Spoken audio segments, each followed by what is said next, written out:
श्रीनाथ जी गुरु गोरखनाथ जी के चरणों में आदेश आदेश आदेश। महामाई महाकाली भैरव बाबा भगवान दत्तात्रेय जी नवनाथ 84 सिद्धों के चरणों में आदेश आदेश आदेश। अलख निरंजन हर हर महादेव। आज बात करते हैं सोमवार की। श्रावण माह का यह अंतिम सोमवार रहेगा, तो भगवान शिव की कृपा प्राप्ति के लिए इस दिन जरूर भगवान शिव का दूध से रुद्राभिषेक करें। आज प्रदोष व्रत भी है।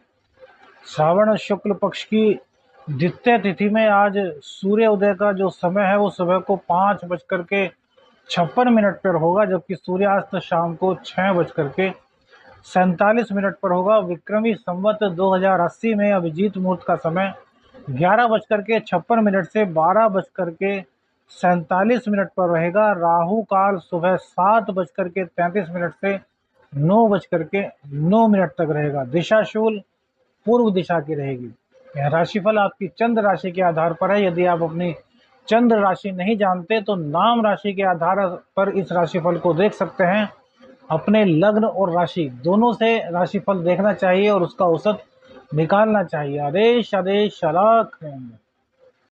कन्या राशि भैया, आज जो चंद्रदेव की स्थिति है वो आपके धनु राशि में चतुर्थ स्थान पर रहेगी और उसके बाद पंचम में चंद्रदेव आ जाएंगे, अर्थात अपने हाउस के सामने वाले घर में आ जाएंगे, जिसके कारक होते हैं शनिदेव। और शनिदेव अपनी मूल त्रिकोण राशि में आपके षष्ठ भाव में फिलहाल गोचर कर रहे हैं।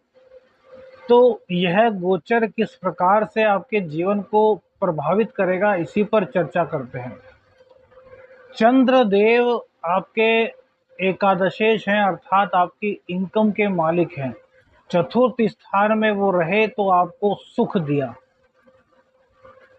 और उनका जो आज नक्षत्र है वो सूर्यदेव का नक्षत्र रहेगा। तो सूर्यदेव के नक्षत्र, सूर्यदेव अपनी ही राशि में विराजमान है। और सूर्यदेव से यदि बात करें तो छठा यानी कि षडाष्टक योग सूर्यदेव से आज चंद्रदेव का बनेगा, जबकि सूर्यदेव के नक्षत्र में चंद्रदेव का गोचर होगा। तो हल्की सी परेशानी के साथ आज आपको काफी लाभ चंद्रदेव देने वाले हैं। सबसे पहले तो बृहस्पति से नवम पंचम का जो सुबह संबंध इनका रहेगा दोपहर तक, वो आपको सुखों की प्राप्ति कराएगा। सूर्यदेव आत्मा के कारक हैं, तो कहीं ना कहीं आपको आध्यात्म से जोड़ेंगे। देखिए, आत्मा परमात्मा का अंश है, इसलिए इस पृथ्वी पर सबसे पवित्र वही है और हम सब के अंदर आत्मा ही है। जिस दिन आत्मा निकल जाएगी उस दिन यह शरीर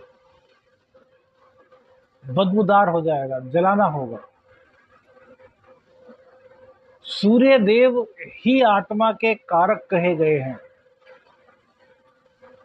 सूर्य देव के नक्षत्र से चंद्रदेव का गोचर आपके मन को कहीं ना कहीं आज स्थिर करेगा, आपको आपके जीने का मतलब बताएगा, आपको आध्यात्मिकता की ओर खींच ले जाएगा। अब जिसकी कुंडली में सूर्यदेव अच्छे होंगे वो थोड़ा अधिक अग्रसर होंगे, जिनकी कुंडली में सूर्यदेव पीड़ित होंगे वो नकारात्मकता की ओर जाएंगे, और जिनकी कुंडली में सूर्य ना पीड़ित हैं और ना ही बली हैं वो लोग भी कहीं ना कहीं आध्यात्म की ओर जुड़ेंगे, खुद को समझने का प्रयास करेंगे। सूर्य देव की कृपा से आपके जीवन में उजियारा दिखाई देगा। सूर्यदेव विदेश के कारक हैं, तो विदेश से संबंधित लाभ आपको सूर्यदेव कराएंगे। अब देखिए, बहुत से लोगों में क्या होता है कि वो अंदर से धार्मिक होते हैं, लेकिन क्या कि कुछ परिस्थितियां ऐसी होती हैं कि वो जो अपने धर्म की मर्यादा में कुछ कार्य हैं उनको नहीं कर पाते। अब वो देश काल परिस्थिति के अनुसार कहिए, या फिर उनके व्यक्तिगत जीवन में आ रही परिस्थिति, या फिर सोसाइटी कहिए।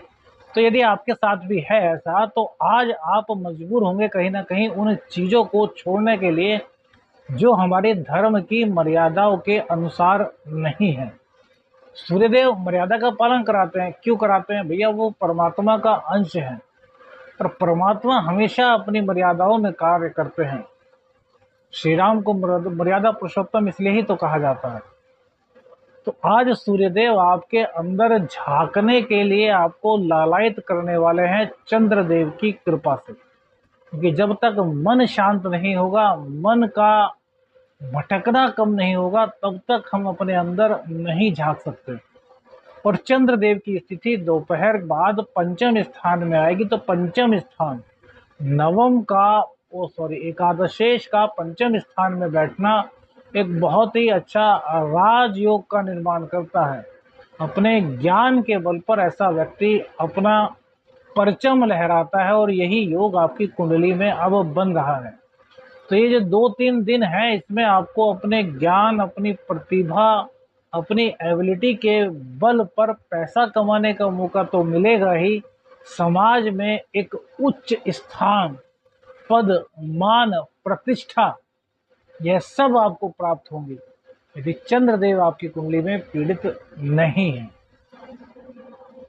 गोचर और कुंडली दोनों अलग अलग हैं। कुंडली में क्या दशाएं हैं वो ज्यादा मायने रखते हैं, गोचर में क्या चल रहा है वो थोड़ा कम मायने रखता है। लेकिन इसका मतलब यह नहीं कि गोचर को नकार दिया जाए।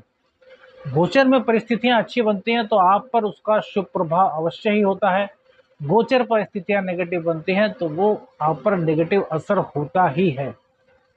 अब जैसे कि एक व्यक्ति नदी में तैर रहा है, उसका समय बुरा आया और वो गहरे पानी में फंस गया। गोचर अच्छा चल रहा है तो कहीं से एक छोटा सा लकड़ी का टुकड़ा उसके पास आ जाएगा। एक उदाहरण मान के चलिए, ऐसा होता नहीं, हो भी सकता है, लेकिन ये एक उदाहरण के रूप में समझा रहे हैं, क्योंकि आप लोग कहते हैं कि हमारे साथ ऐसा हो रहा है, हमारे साथ ऐसा नहीं हो रहा। तो वो कुंडली और गोचर का प्रभाव आपको बता रहे हैं। एक व्यक्ति नदी में तैर रहा है, उसका समय खराब आया, वो अचानक गहरे पानी में चला गया। गोचर अच्छा है, समय उसका खराब है लेकिन गोचर अच्छा है। तो एक लकड़ी की कोई टाल टूट करके उसके पास आएगी, वो उसको पकड़ेगा लेकिन उसके वजन से कम होगी, और लकड़ी की टाल आने के बाद भी वो डूब जाएगा। अच्छे गोचर ने कार्य किया कि उसके पास बह करके लकड़ी का एक टुकड़ा आया, लेकिन वो इतना मजबूत नहीं था कि वो उस पर तैर सके। यह हुआ गोचर। अब गोचर खराब चल रहा है लेकिन उस व्यक्ति का समय अच्छा है। गोचर खराब होने के कारण वो व्यक्ति गहरे पानी में फंस गया, हाथ पैर मार रहा है, बचाने वाला आसपास कोई नहीं, लेकिन उसका समय चूंकि अच्छा है, तभी या तो किसी और व्यक्ति की निगाह उस पर पड़ जाएगी, या फिर कोई इतना बड़ा लकड़ी का फट्टा टूट करके उसके पास आ जाएगा जिस पर वो बैठकर किनारे तक लग सके। देखिए, इससे स्पष्ट तरीके से और कुछ भी नहीं समझाया जा सकता कि गोचर और कुंडली क्या है। थोड़ा सा समझेंगे, बहुत प्रेम से आपको समझ में आ जाएगा, बहुत शांति से आपको समझ आ जाएगा क्या गोचर है और क्या आपकी कुंडली। कुंडली आपका प्रारब्ध है, गोचर आपका वर्तमान है। प्रारब्ध से कोई नहीं जी सकता। हाँ, प्रारब्ध में थोड़ा बहुत हस्तक्षेप गोचर कर सकता है, क्योंकि वर्तमान की कंडीशंस आपके भविष्य के लिए बहुत ही ज्यादा प्रभावी होती है। अलग आदेश, चंद्रदेव की कृपा से आप अपने ज्ञान के बल पर अपना परचम लहरा पाएंगे। चंद्रदेव आपके पंचम भाव में बैठेंगे तो यहाँ पर प्रेम भाव है। तो चंद्रदेव का स्वभाव चंचल है, तो आपके प्रेम में चंचलता का आज भाव रहेगा। शुक्र और चंद्र एक दूसरे को देखेंगे। शुक्रदेव वक्री हैं और चंद्रदेव पंचम भाव में आ गए हैं। शुक्रदेव चंद्रमा के घर में ही बैठे हैं, इसलिए पॉजिटिव रिजल्ट देंगे। लेकिन चंद्रदेव शनि के घर में आएंगे तो कहीं ना कहीं वो पीड़ित होंगे। हालांकि शनिदेव अपनी मूल त्रिकोण राशि में विराजमान है, इसलिए चंद्रदेव को ज्यादा दिक्कत नहीं होगी। लेकिन फिर भी इस बात से इनकार नहीं किया जा सकता कि आपको टेंशन ना हो। यह बात तय है कि आपकी इनकम बढ़ेगी यदि आपके अंदर एबिलिटी है, यदि आपके अंदर ज्ञान है, यदि आपके अंदर योग्यता है, तो भैया आपका बॉस आपकी बातों को मानेगा। आपके प्रतिद्वंदी आपके मुरीद होंगे। जो आपका वर्क प्लेस है वहां पर आप ख्याति प्राप्त करेंगे। एक सबसे अलग ऊंचा स्टेटस आज आपका बनेगा। बृहस्पति देव की कृपा से सुखों में जहां आपको कृपा मिल रही है, वहीं चंद्र देव का सूर्य में जो गोचर है वो आपके लिए बड़ा ही कल्याणकारी होने वाला है, इसमें कोई भी दो राय नहीं है। एकादशेष का पंचम भाव में जाना कहीं ना कहीं अचानक से धन की प्राप्ति भी कराता है। बहुत से लोग कहेंगे वो अष्टम से देखते हैं, लेकिन जिन लोगों की जिंदगी में कल अचानक धन लाभ हो वो अवश्य बताइएगा, क्योंकि ज्ञान जब तक नहीं होगा अचानक धन प्राप्त भी नहीं होगा। अचानक धन प्राप्त करने के लिए भी ज्ञान होना बहुत जरूरी है। और चंद्रदेव समुद्र में जो लहरें पैदा कर देते हैं, ज्वार भाटा उत्पन्न कर देते हैं, समुद्र के तल में सबसे गहराई में जहां कोई जा ही नहीं सकता, उन चीजों को ज्वार भाटे के दौरान ऊपर ले आते हैं। इनसे गहरा और इनसे डीप ज्ञान रखने वाला कौन हो सकता है?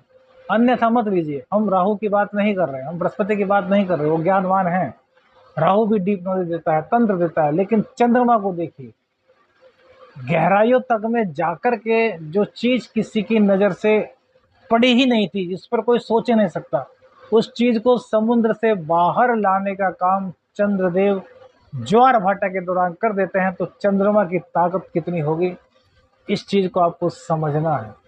इनकी कुंडली में चंद्रदेव अच्छे होंगे और यह योग परिलक्षित होगा, वो कमेंट्स करके अवश्य बताइएगा। आपको धन की प्राप्ति ज्ञान के बल पर होनी है, शर्त यह है कि चंद्र पीड़ित ना हो और आपके अंदर योग्यता हो।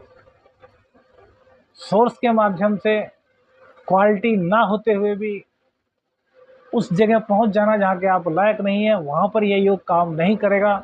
यह सिर्फ वहीं काम करेगा जहां वास्तव में ज्ञान है, योग्यता है, एबिलिटी है। प्रेम संबंधों के लिए भी अच्छा है। आदेश आदेश अलख निरंजन, हर हर महादेव।